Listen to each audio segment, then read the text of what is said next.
Welcome back to Singapore Property Talk Law. I'm Damien, your guide to the heart of Singapore's property scene. And I'm Serene, here to help make sense of it all. Today, we're diving deep into a story that's got everyone buzzing, a record-smashing HDB flat sale that's turning heads and raising eyebrows all over Ang Mo Kio. Not just another million-dollar flat headline, is it? This one feels different. You hit the nail on the head.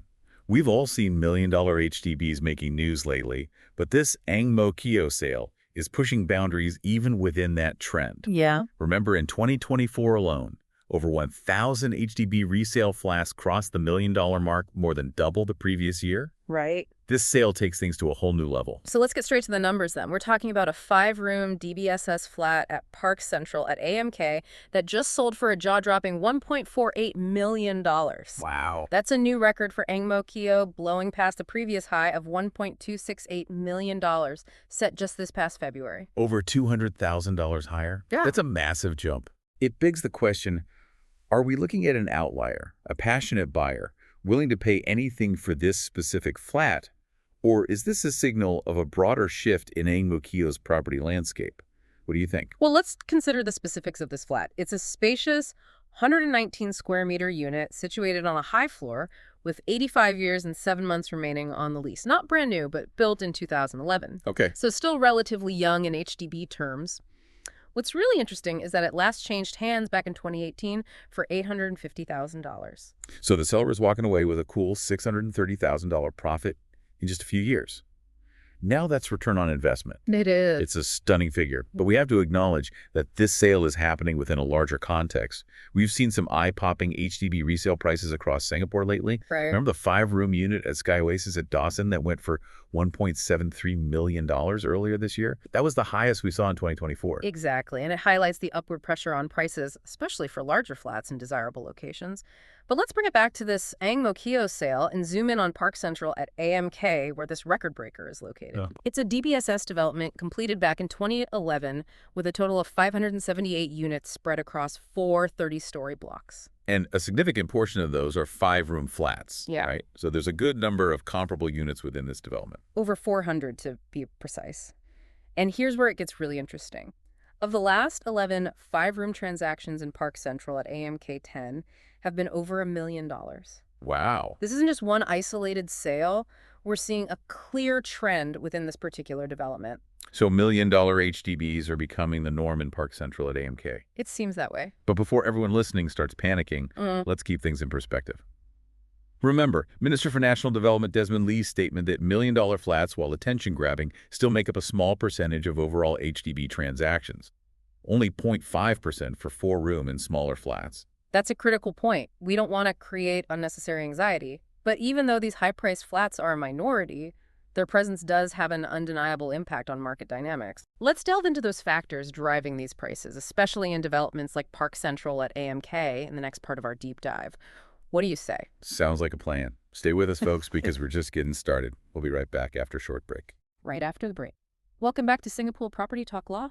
All right, before we went off, we were talking about $1 million HDB flats becoming commonplace in Park Central at AMK and how that $1.48 million sale might be a sign of things to come. What's driving these prices upward, especially in this specific development?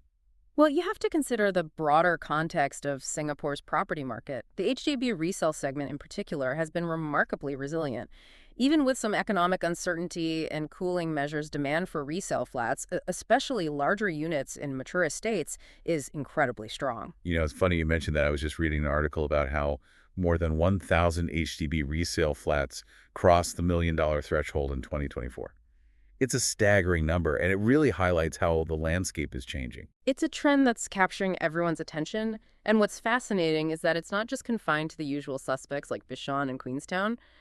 We're now seeing $1 million HDBs popping up in areas like Tampines and Sengkang areas that were traditionally considered more affordable. Right. This Ang Mo Kio sale is a prime example of how this trend is taking root in different parts of the island. Okay, so we've got strong demand, limited supply, that classic recipe for rising prices. But let's dig a little deeper.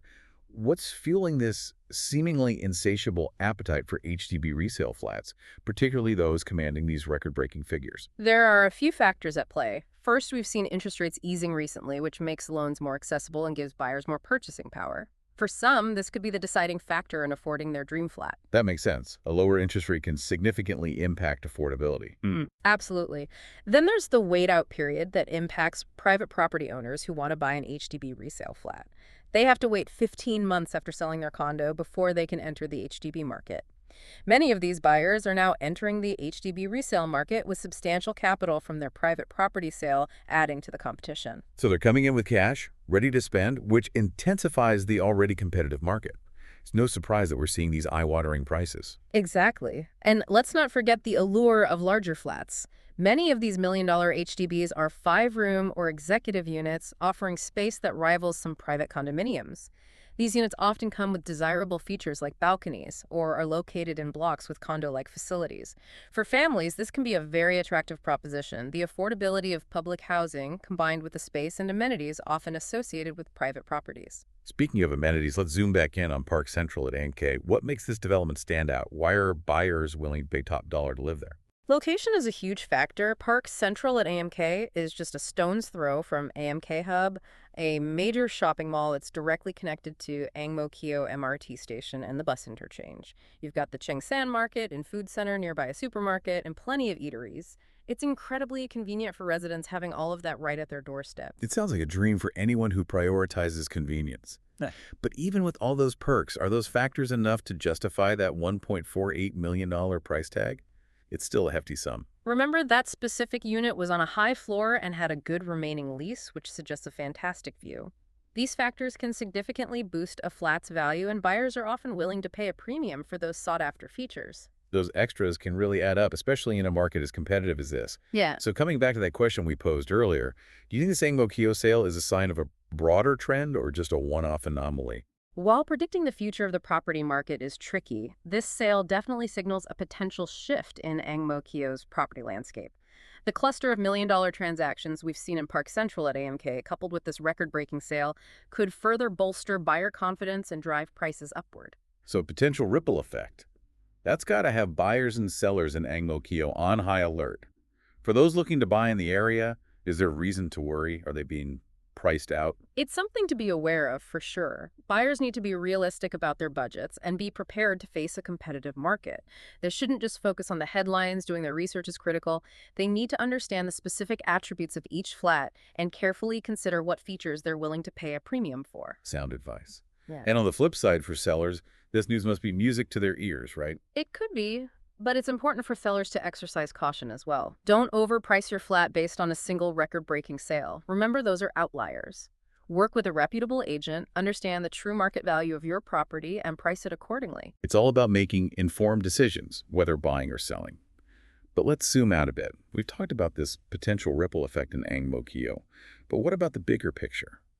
How sustainable is this trend of million-dollar HDB flats across Singapore? Are we headed towards an HDB bubble? That's the million-dollar question, isn't it?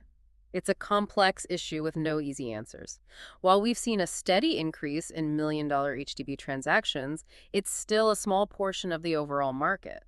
But the government is definitely aware of the affordability concerns. They've implemented cooling measures like the lowered loan-to-value limit for HDB loans, and they're actively ramping up the supply of BTO flats. Right. Trying to find that sweet spot between meeting housing demand and keeping things affordable. It's a delicate balance. So what's your expert opinion, bubble or no bubble? I think it's too early to say definitively, but it's a situation that warrants close attention. The government is taking steps to address affordability, but only time will tell how effective those measures will be in the long run. The cautious approach is always wise, especially in a market as dynamic as this. And on that note, there's another big change on the horizon that we need to discuss.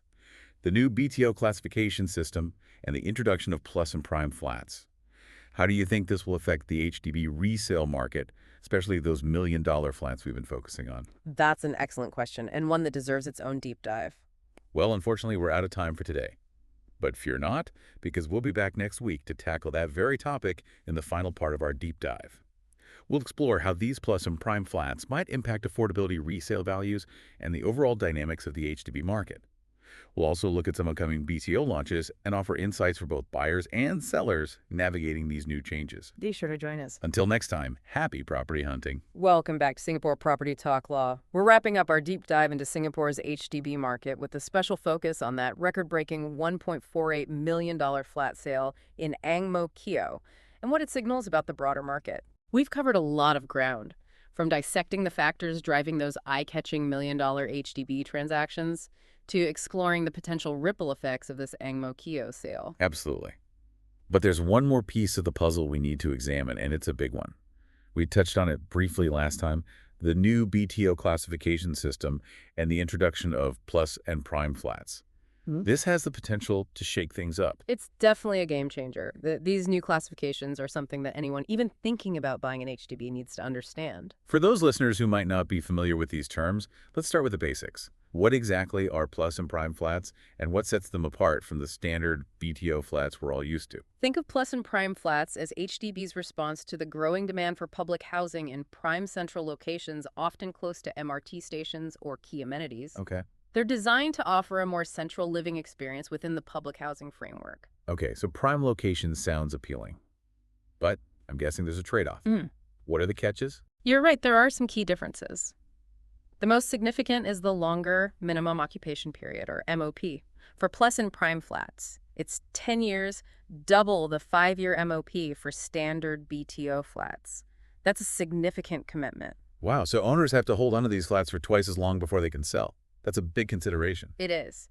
And to add to that, when owners of plus and prime flats do decide to sell, they face a higher subsidy clawback, meaning they have to return a larger portion of the government grant they received upon purchase. So longer waiting period, higher clawback. It seems like these measures are aimed at encouraging owner occupation and discouraging those looking at plus and prime flats as purely investment properties. That's exactly right. And there's one more key difference. There's an income ceiling of $14,000 for resale buyers of plus and prime flats. Okay. This means that higher income earners who might have traditionally been more likely to purchase these desirable flats on the resale market are now excluded. It seems like the government is trying to make plus and prime flats more accessible to a wider range of buyers and address concerns about affordability in these prime locations. It's a delicate balancing act, isn't it? It is, and it's going to be fascinating to see how these new classifications impact the overall HDB resale market, especially for those highly sought-after million-dollar flats. Okay, let's get to the heart of it. Will this new system cool down the million-dollar HDB market? Yeah. What's your take? It's difficult to say for certain. On the one hand, these tighter resale restrictions on plus and prime flats might dampen demand on the resale market. Buyers who are eyeing these prime locations as investments might think twice about the longer MOP and higher clawback fees. So a potential cooling effect on the investment side of things. Yes, but there's another side to consider. The limited supply of plus and prime flats, coupled with that longer MOP, could actually drive up demand and prices even further. If fewer of these desirable flats hit the resale market because of the 10-year lock-in period, those that do become available could be even more sought after, potentially fetching higher prices. So it's a bit of a double-edged sword. Restrictions might curb speculative buying, but limited supply could make these flats even more exclusive. Exactly. It's a complex interplay of factors, and it's still too early to tell what the long-term impact will be. Plus and prime flats are a relatively new concept, and it will take some time to see how things play out. What's your advice for our listeners who are trying to navigate this new landscape? What should buyers and sellers keep in mind? For buyers, it's crucial to do your homework. Understand the implications of these new classifications, weigh the pros and cons, and consider your personal circumstances and financial goals.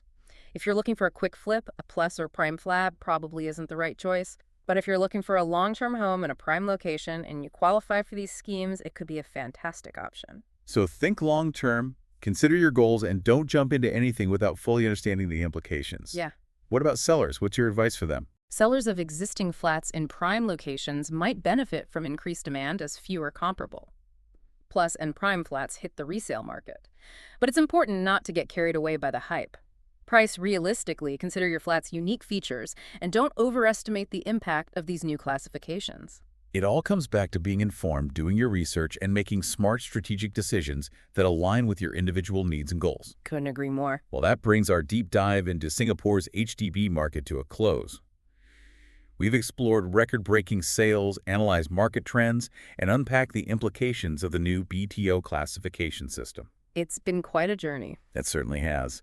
We hope this deep dive has equipped you with the insights you need to navigate this ever-evolving market. And if you're looking for detailed analysis and information on specific properties, don't forget to check out Stacked Homes. They're a fantastic resource for anyone looking to delve deeper into Singapore's property landscape. Until next time, happy property hunting. This Singapore Property Talk Law signing off.